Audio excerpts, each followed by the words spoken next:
This is Thornton, and he is getting ready to go home to his new world. And this is a little workout video showing how I work this dog. Alright, this is his heel. Heel means two things. One is forward, the other is position, which is on your left side. And he should always walk on a nice loose leash. You ready? Thornton heel. Loose leash, you can hold it in either hand, it doesn't matter. Good boy. I like to praise them as they go. Good boy.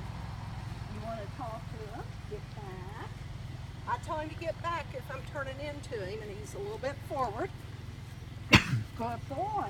You can also say heel when you change directions. Thornton heel. Good boy. And he comes around without tight leash. And he has an automatic sit. Good boy. Now I like to keep treats, and this just keeps him motivated, so they have a reason. When you feed a treat, make sure you feed it with your left hand. And the reason why, if you feed with the right hand, the dog will tend to start automatically crossing in front of you. And that's against the rules, because then you always have to walk around your dog to continue on. You want your dog on your left. And that is his heel. On his stays, you're gonna wanna, on the sit, you're gonna wanna say his name and sit. Thornton, come on, come on. Thornton, sit. Good sit. Reinforce the command with a good in front of it. And palm of the hand. Stay.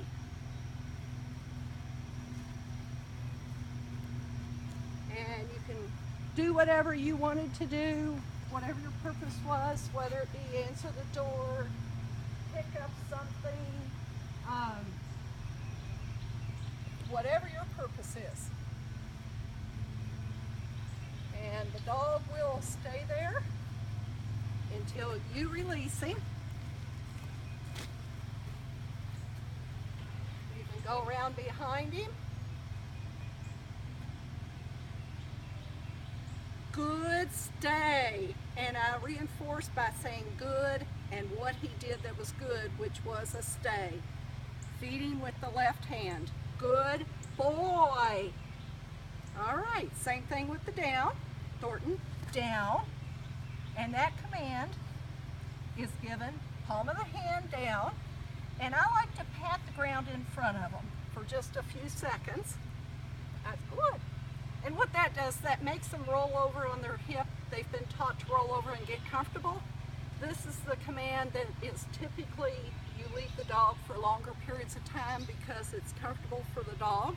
So if you have a chore you want to do and you don't want the dog getting into whatever you're working on, use the down and make sure he's comfortable. Tell him he's good. And palm of the hand, stay. And then you can go about your chore that you were wanting to work on.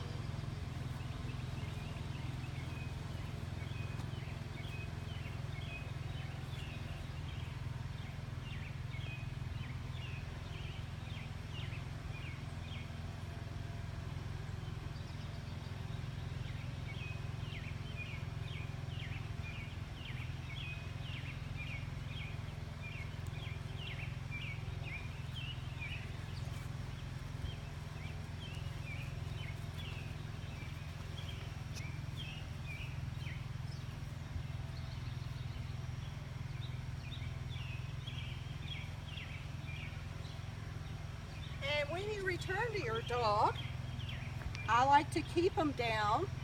Reinforce this waiting by taking your treat and feed it right between his paws. In your hand, don't drop it on the ground, but hold it there.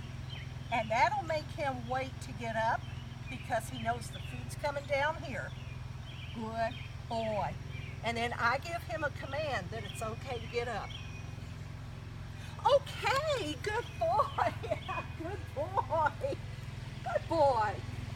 Now, one other command that I like to teach these dogs. Yay, you know I got a cookie for you. Sit. I like to teach them the leave it command. And this is really useful if you're walking your dog and there's something outside that you don't want them to pick up on the sidewalk or whatever, or if you've dropped something that you don't want that dog to pick up because it could be hazardous to your dog, or you don't want the item eaten by the dog, whichever. And what I do, heel, say this pin is fault.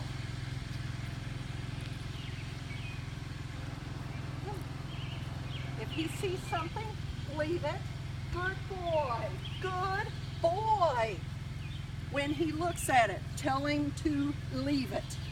If he reaches for it, you give him a little tug of the leash. Leave it. Good boy. And give him a little treat for leaving it. That was very good. Very good. Come on, Thornton. Come on. Thornton, sit. His recall. The recall, you can do it in play. You can do it as a formal, which is what I'll demonstrate. Stay.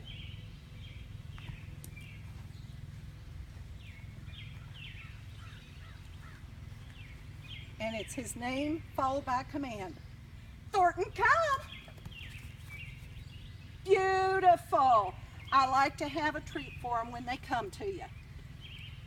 On the recall, what I recommend at home, keep this command fun.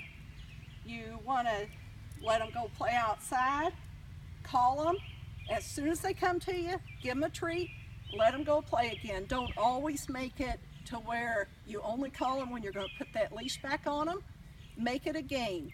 You can play it in the house by playing hide and go seek, go in a different room, call him. As soon as he gets there, he gets a treat. You can have someone else call him from a different room. He finds them, he gets a treat. The faster they get the treat, the faster they come to him.